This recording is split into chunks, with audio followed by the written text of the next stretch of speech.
Dianggap sangat meresahkan warga, petugas polisi Pamong Praja di Kabupaten Aceh Barat mengamankan sebanyak 5 orang peminta sumbangan atau donasi saat sedang meminta sumbangan di kawasan Kota Melabuh.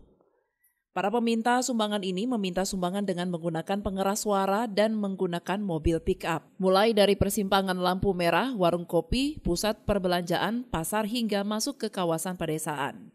Setelah diamankan, 5 orang tersebut langsung dibawa ke kantor Satpol PP untuk dilakukan pemeriksaan. Dari hasil keterangan, pelaku yang berasal dari Aceh Timur mengaku sumbangan tersebut untuk pembangunan salah satu pesantren di daerah asalnya.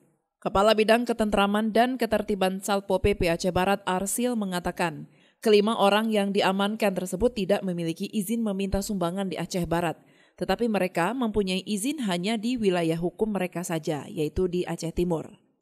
Itu ada sekitar lebih kurang 5 orang ya, 5 orang. Interogasi semua, kita ambil identitasnya semua.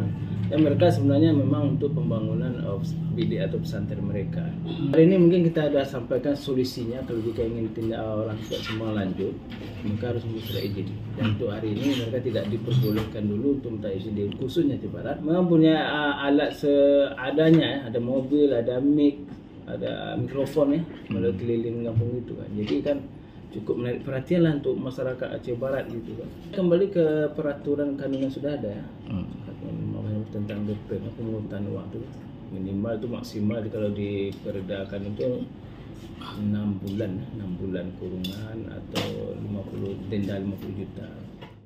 Setelah didata dan dimintai keterangan, para peminta sumbangan tersebut menandatangani surat pernyataan agar tidak meminta sumbangan lagi.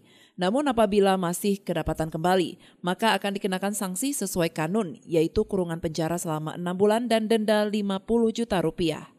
Dari Aceh Barat, Orion Saputra melaporkan untuk Puja TV Aceh.